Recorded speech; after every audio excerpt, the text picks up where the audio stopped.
The idea of marriage has changed dramatically since the Middle Ages. Today, we tend to think of marriage as something that is about two people in love coming together to build a life and family. But it wasn't that way at all during the Middle Ages. In fact, marriage during this period was nothing more than a business deal. There were no romantic notions of the perfect wedding or happily ever after. Marriage was simply a way to form alliances, consolidate land, or produce an heir. And if you didn't play your cards right, it could mean the difference between life and death. So if you found yourself in a medieval marriage, you better watch your back. Here are 15 reasons why you wouldn't survive a medieval marriage. No. 1. No such thing as romantic love. First off, let's get this out of the way. If you went into a medieval marriage expecting to find romantic love, you were sorely mistaken. In fact, the whole idea of romantic love was virtually non-existent during this period. Marriage was simply a means to an end. It was a way to form alliances, consolidate land, or produce an heir. And if you entered into a marriage with the expectation that you would fall in love with your spouse, you were bound to be disappointed. This was especially true if you were part of the nobility, because marriages were often arranged for political reasons. For example, a king might marry the daughter of a rival king in order to cement a peace treaty, or a lord might marry the widow of a powerful baron in order to gain control of her late husband's lands. And if you were a pawn in such an arrangement, there was no room for romantic love. Your feelings were irrelevant. Number 2. Arranged marriages. Speaking of political marriages, they were often arranged by your parents or other members of your family without any input from you. This meant that you could end up marrying someone you didn't know, sometimes not even meeting them until your wedding day. Imagine getting hitched without so much as a first date. That was the norm in the Middle Ages. And it wasn't just poor peasants who were subjected to arranged marriages. The practice was common among the nobility as well. In fact, some noble families arranged marriages for their children when they were still in their teens, or even younger. This meant that you could spend years engaged to someone without knowing anything about them. Then, suddenly you're expected to share a bed and a life with them. Talk about a terrifying prospect. No. 3. No personal autonomy.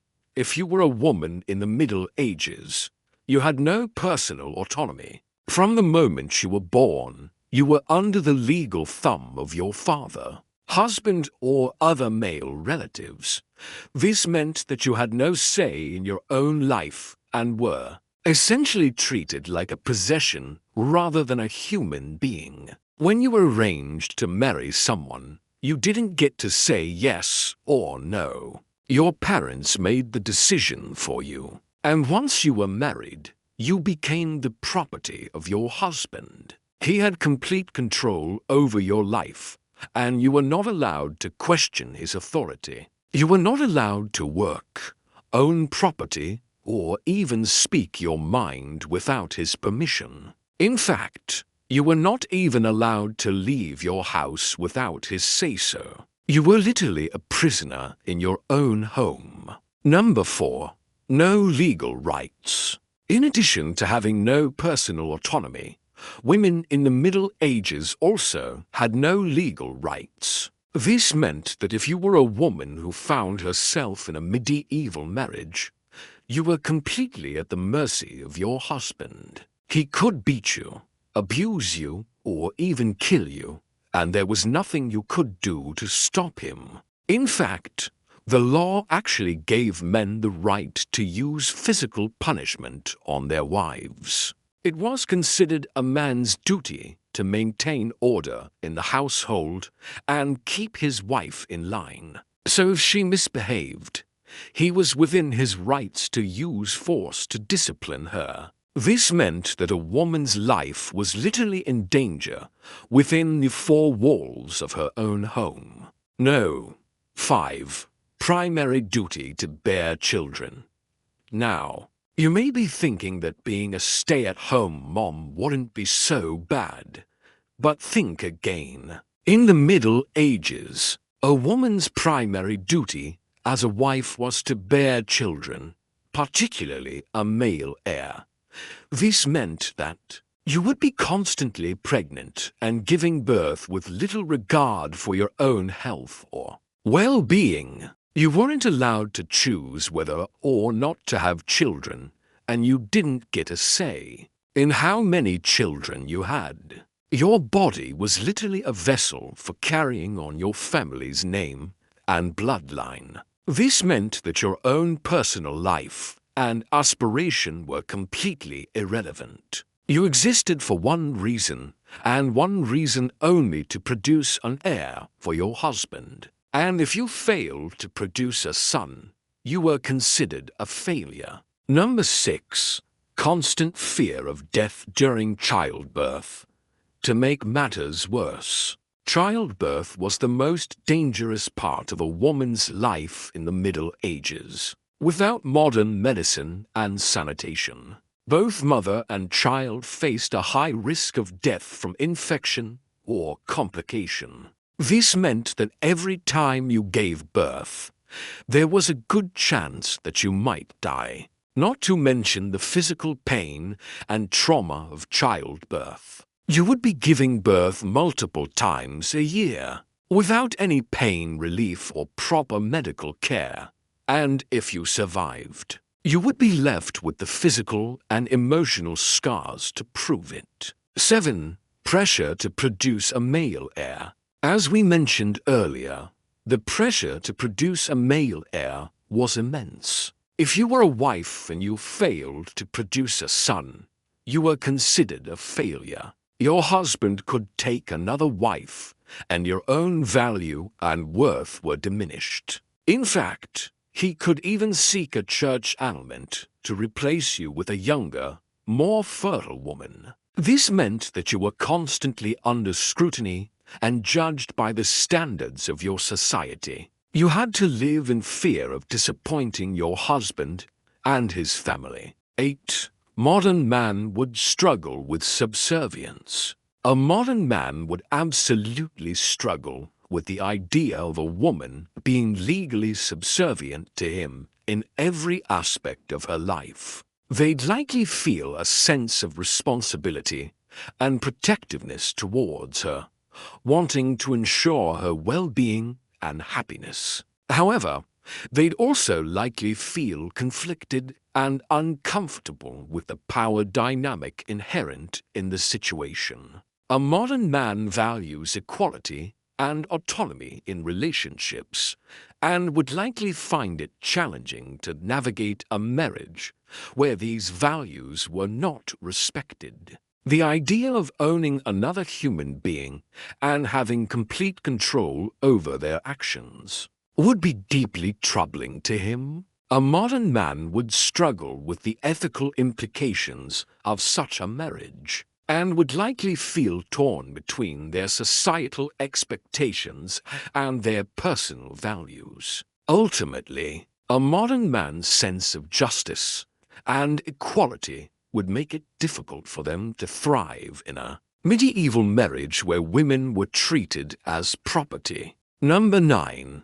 No divorce. Speaking of being trapped in a bad situation, forget about getting a divorce in the Middle Ages. It simply didn't exist. Once you were married for life, for richer, for poorer, until death did you part. There was no such thing as a no-fault divorce, where you could simply walk away from a marriage that wasn't working out. And even if you wanted to get a divorce on the grounds of, say, adultery or abuse, It was incredibly difficult and expensive. It required a trial in which witnesses were called and evidence was presented. And if you were a poor person, you couldn't afford to take your case to court. This meant that you were stuck in your marriage no matter what. Even if you were being abused or neglected, you couldn't escape. You were trapped with your abuser and forced to endure the pain and suffering. Number 10. Love outside of marriage. In addition to the pressure to produce a male heir, women in the Middle Ages were also judged for engaging in sexual activity outside of marriage. This meant that if you were a wife and you weren't able to produce a child, you were accused of being a witch, and your husband could take another wife. On the other hand, men were free to have affairs and mistresses. In fact, it was often encouraged as a way to produce heirs who could carry on the family name. This double standard was a reflection of the patriarchal society in which women were seen as property and men were seen as the dominant sex. Number 11. Frequent pregnancies. Another reality of medieval marriage was the constant threat of pregnancy. Without an understanding of contraception, a woman could get pregnant at any time. This meant that you were constantly on edge and unable to relax or enjoy your body. The physical toll of frequent pregnancies was immense, and you were constantly battling morning sickness, swollen ankles, and the risk of miscarriage. Not to mention the emotional toll of constantly fearing that you might be pregnant. You never really got a break from the stress and anxiety of it all. Number 12. Emphasis on family over individual. The family was the center of social life in the Middle Ages, and a person's worth was based on their ability to fulfill their social role. This meant that your individuality was unimportant, and your needs and desires were secondary to those of your family. You were expected to marry and produce children whether you wanted to or not, and your happiness and well-being were not taken into account. This emphasis on family over individual would be a major shock to a modern person. With their focus on individualism and personal growth, you would be seen as selfish and irresponsible if you didn't conform to your family's expectations. Number 13. Lack of privacy. Speaking of family, you can forget about any kind of privacy in a medieval marriage. It was unheard of for a couple, even a noble one, to have their own private space. In fact, you would often share your bedchamber with servants and other members of your household. This meant that you had no control over who saw you naked or heard you while you were sleeping. And if you were a woman, you were especially vulnerable to unwanted advances and harassment. Number 14.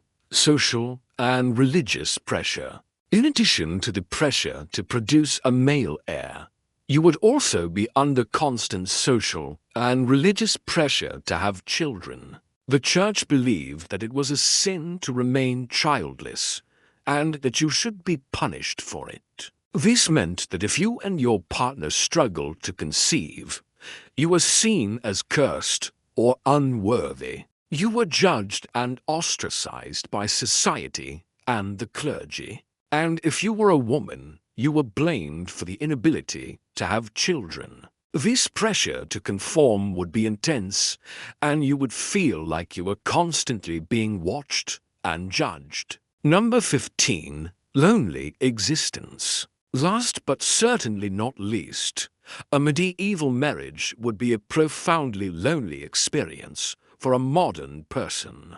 Despite being surrounded by family and servants, you would have no one to turn to for emotional support or companionship. Your spouse would not be your partner or lover, and you would have no one to confide in. or share your feelings with. You would be trapped in a loveless marriage with no hope of finding love or affection outside of it. The emotional toll of such a marriage would be immense, and you would feel isolated and misunderstood. It's safe to say that marriage in the Middle Ages was not for the faint of heart.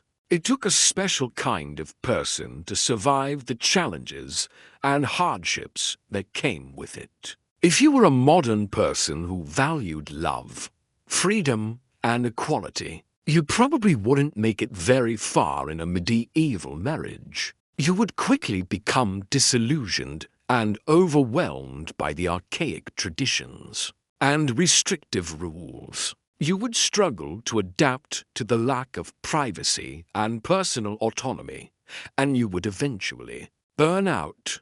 The emotional toll of it all would be too great, and you would need to escape. So count yourself lucky you never ended up in a medieval marriage.